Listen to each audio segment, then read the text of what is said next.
You have to know where it is. You saw it once, you fell down. How could you repeat that mistake? Never repeat the mistake again. How to find happiness into small things. Change is the only consistent thing. If you're looking at consistency, be ready to change if required.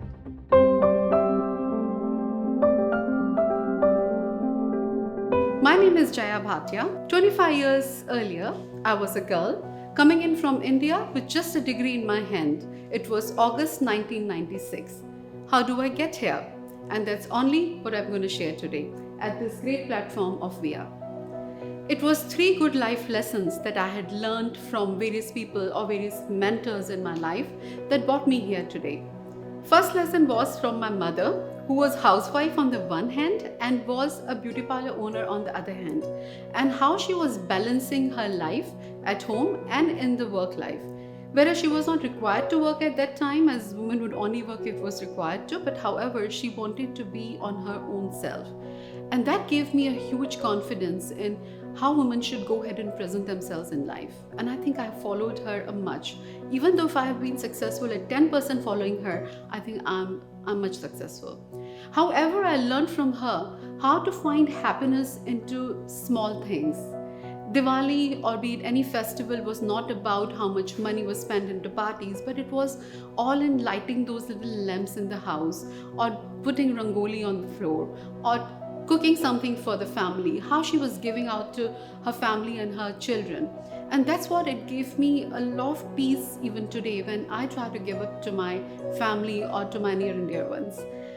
The second lesson that I learned was, of course, from my father. He was a businessman having trucks and he was having transportation. I remember one particular case in particular. There was a mishap in Ahmedabad when he was doing a business, and a flood in Ahmedabad, and it was not in Ahmedabad, it was in Porbandar actually, where his trucks were, and one of his employees lost a job. And I remember after that incident that he had to take me in particular with him, and he wanted to find out this employee's family. I didn't know what was it all about. I saw all the hard work that he took to find that old mother and that widower wife and identify them without any papers that who it was. And I just remember in particular that when we went there, and they were very poor, having hardly 3 vessels or 3 cooking bowls in the house, from which she cooked a cup of tea and gave it to him, even knowing that his husband has lost the life working for this man. Made a tea and gave it to us. Literally, I know she was struggling to find the milk. And at the end of it, my father gave the 1 year's salary in advance to that family, which was a huge amount for them, and it was a little amount for us. And when we walked out from there, I was like, why do we have to do this? Why do we have to go through all this headaches and give that money and do through all this? You could have sent the money. He's like, you remember how his mother kissed my hand and touched my head? That's why I came in person. I could have sent somebody, but no, I wanted to come in person.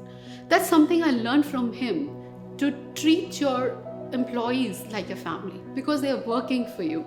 They're giving their heart and soul for your family.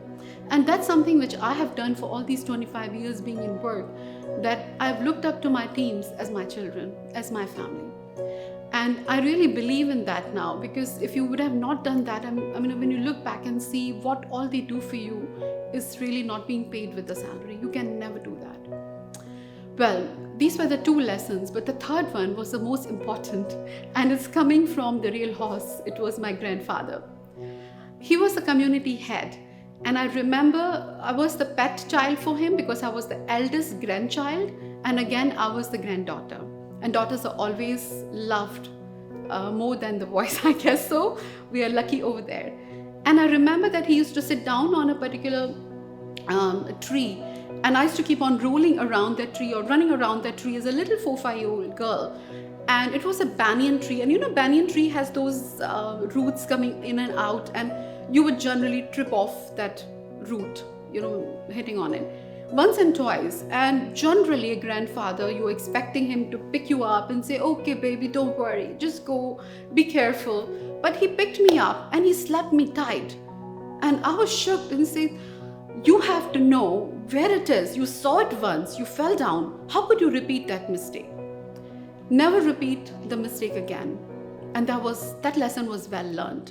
So in my life, if I did mistake, like anybody else, I did it once.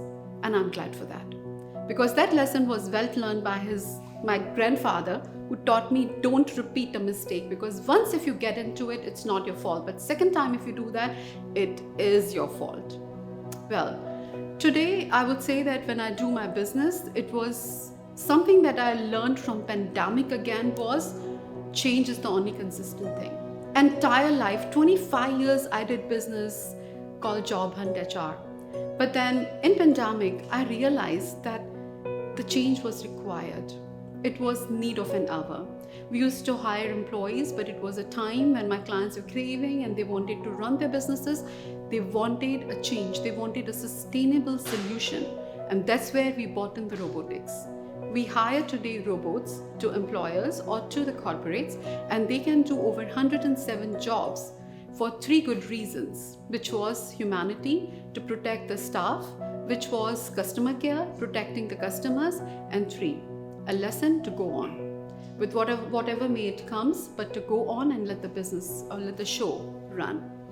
With here, I would say that in this 25 plus years of my journey, I have applied my lessons well, and if I have done so, I think I'm 10% successful in my life. And that's what I would like to share with you all today. Thanks to WEA Talks, today we have this opportunity to share our stories with you all. If at all I had to give you a tips, if you're doing a business, I would say that never ever give up. Make sure that you are loyal to your internal teams, which is your own employees, so that they together with you are loyal to your external customers, which is your clients. At the same time, remember one final lesson that I would want to share, or the tip that I want to share is, change is the only consistent thing. If you're looking at consistency, be ready to change if required. Thank you.